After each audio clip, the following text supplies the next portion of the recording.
Prime Minister Narendra Modi reiterating "एक है तो safe है" war cry. Listen in.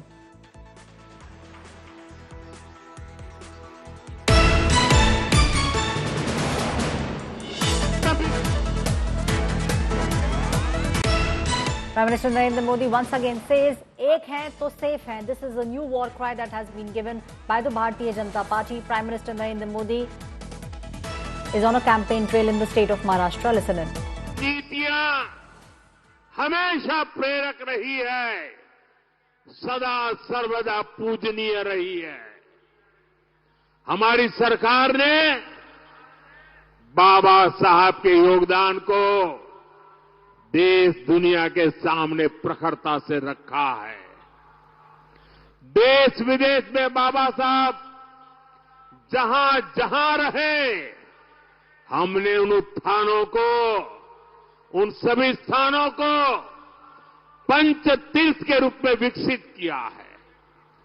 Mhow में उनका जन्म स्थान, नागपुर में दीक्षा भूमि, मुंबई की चैत्य भूमि, दिल्ली में जहां उन्होंने अपना अंतिम समय बिताया, और लंदन में आंबेडकर मेमोरियल होम, ये पंच तीर्थ आने वाली पीढ़ियों को प्रेरित करते रहेंगे।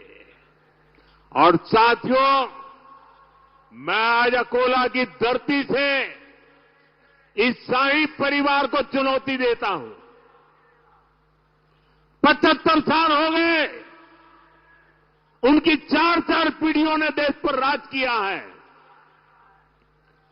लेकिन इस परिवार ने अगर इन पंच तीर्थों की मुलाकात की हो, बाबा साहब को श्रद्धांजलि दी हो, तो जरा देश के सामने रखें, ये मोदी है जो पंच तीर्थ पर जाकर के बाबा साहब को नमन करके आया है।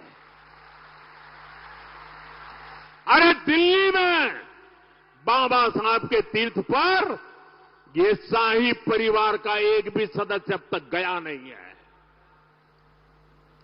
ये इनके कारनामे है। इतना ही नहीं, देश अब दुनिया पूरी नई करेंसी में चली जा रही है। एक जमाना था चमड़े की नोटें हुआ करती थी, उसके पहले कभी पत्थर की हुआ करती थी, बाद में कभी तांबे की करेंसी होती थी, यानी अलग अलग प्रकार की होती थी। फिर कागज की करेंसी आई, अब डिजिटल करेंसी चल रही है, यूपीआई।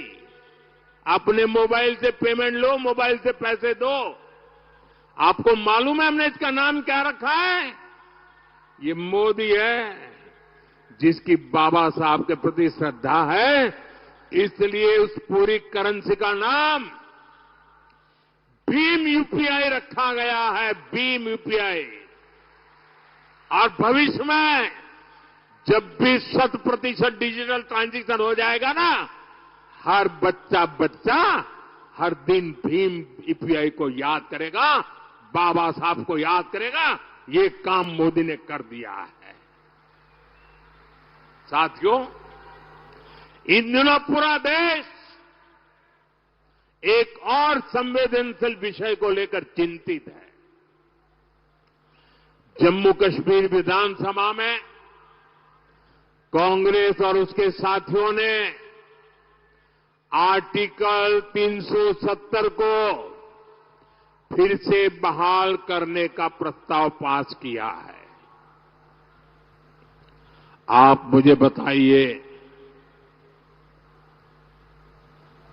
मैं आपसे पूछना चाहता हूं, क्या इस देश में फिर से जम्मू कश्मीर में 370 लागू होनी चाहिए?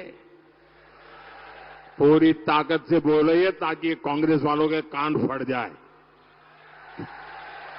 क्या फिर से 370 लागू होनी चाहिए? क्या 370 को लागू होने देंगे? तो ये कौन लोग हैं जो फिर से 370 को लागू करना चाहते हैं? अलगाववादी इसकी मांग करते हैं या नहीं करते हैं? आतंकवादी संगठनों ने 370 हटाने का विरोध किया था कि नहीं किया था? पाकिस्तान 370 का रोना रोता है या नहीं रोता है? जितनी भारत विरोधी ताकत है, सब पे सब 370 का समर्थन करते हैं। और वही कांग्रेस की भी भाषा बन गई है।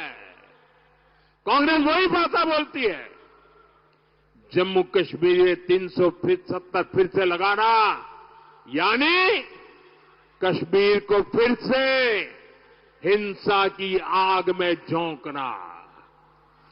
कश्मीर में 370 यानी राज्य में बाबा साहब आंबेडकर के संविधान को फिर से जम्मू कश्मीर से बाहर निकालना।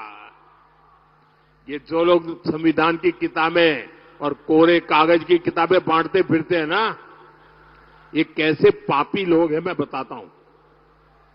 और हम सब की आंखों में कितनी धूल झोंकी उन्होंने देशवासियों की आंखों में। बाबा साहब आंबेडकर के संविधान की बातें करते हैं। 75 साल तक इस देश में 2 संविधान चलते थे। एक जम्मू कश्मीर का संविधान अलग था और दूसरा देश में जम्मू कश्मीर के सिवाय बाबा साहब आंबेडकर वाला संविधान था। हम उनको पूछते थे, क्या बाबा साहब आंबेडकर का संविधान जम्मू कश्मीर में लगेगा कि नहीं लगेगा? इनके मुंह पे ताले लग जाते थे। ये हमारे संविधान के प्रति श्रद्धा थी, ये हमारी बाबा साहब के प्रति श्रद्धा थी। हमने 370 की दीवार को तोड़ दिया और बाबा साहब के संविधान को जम्मू कश्मीर में लागू कर दिया।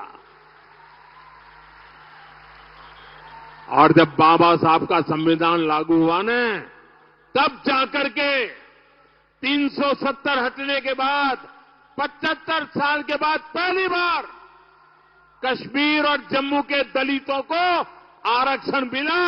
75 साल तक नहीं मिला था।